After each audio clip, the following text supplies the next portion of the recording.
Welcome back to 12 Acres. I just thought I'd give you an update on the new incubator, let you know how it did during that very first hatch that I did, and this will be kind of my final review on it.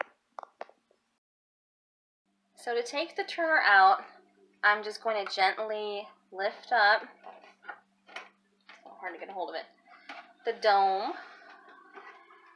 set it to the side, and all I have to do is lift the turner grate out and replace the dome. So there's very minimal handling of the eggs in this process. You really don't even have to touch them. So now the grate is out, and I will set it to the side for the remainder of the hatch. So we are going into lockdown. We have just 3 days left on this hatch, and I'm very excited to see how this incubator works. Now you can see, after closing up the dome, the temperature has quickly regained where it needs to be, and the humidity now that we're going into our lockdown, it's okay that the humidity goes up a little bit higher. In fact, this is when I will be opening up this second channel and filling this with water too, because ideally you want the humidity during lockdown to be around 70%. But prior to lockdown, you don't want to keep it too humid, much more than 50 or 55. 2 days left. The wait is on.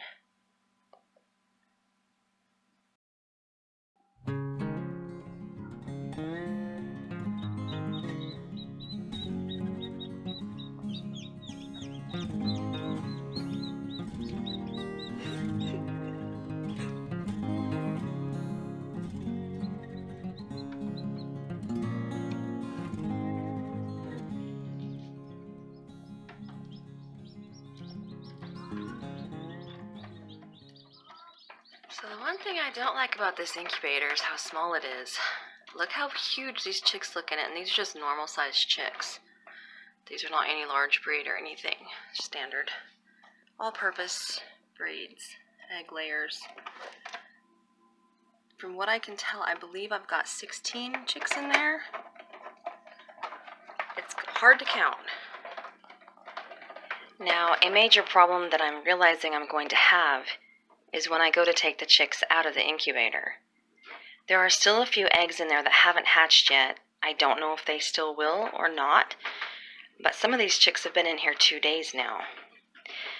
The only way I can open the incubator to get the chicks out is to unplug it, completely take the lid off, and let the chicks come tumbling out, because you know they will. There's nothing there to hold them in.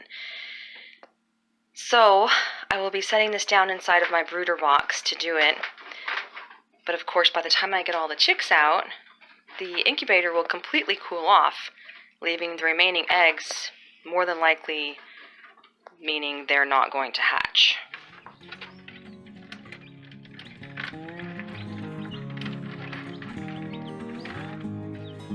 That's a lot of eggs. Didn't hatch. No, there's only 5 that didn't hatch. Or 6. Looks like there's 6. Can I hold one? Yeah, you want to help? The incubator?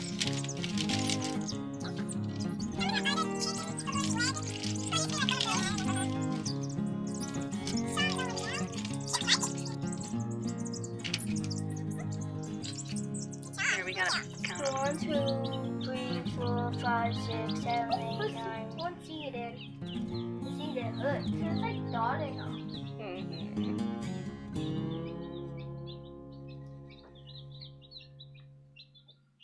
Well, the hatch is complete. There were 6 eggs that did not even pip, so I think that they probably had no life whatsoever.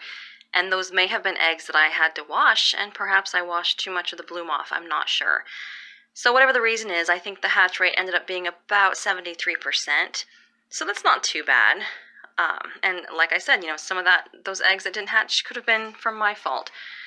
But altogether, I'm pretty pleased with it. It was very easy to maintain during the whole process. It's going to be kind of a mess to clean up, but they always are, so that's nothing that's specific to this model. The only complaint I had was the size of it. After the chicks hatched, it seems like there was just no room in there for any amount of babies, and they're so tall, even these, you know, normal sized chicks that I had, that they were putting their heads all the way up around this thing, which I don't know if that's safe for them or not. But they're all healthy, they're all happy, they're doing great. They're all so cute. I love little chicks. So altogether, I am pretty happy with it. Super nasty, but I did want to make one mention. During the last 3 days, during lockdown and during the hatching cycle, or part, ew, that's gross. There is actually a tiny overflow hole, and when I was having a lot of chicks hatch, the humidity got so high up in here, it was up to 80 and 85% at times, and this would actually overflow and was actually running out at times. Altogether, I am really happy with the incubator, and as soon as I get this cleaned out, I will be reloading it with some quail eggs. So hopefully that goes well too. But thanks for watching, guys. If you enjoyed this video, be sure to like, share, and subscribe. Thanks. Bye-bye.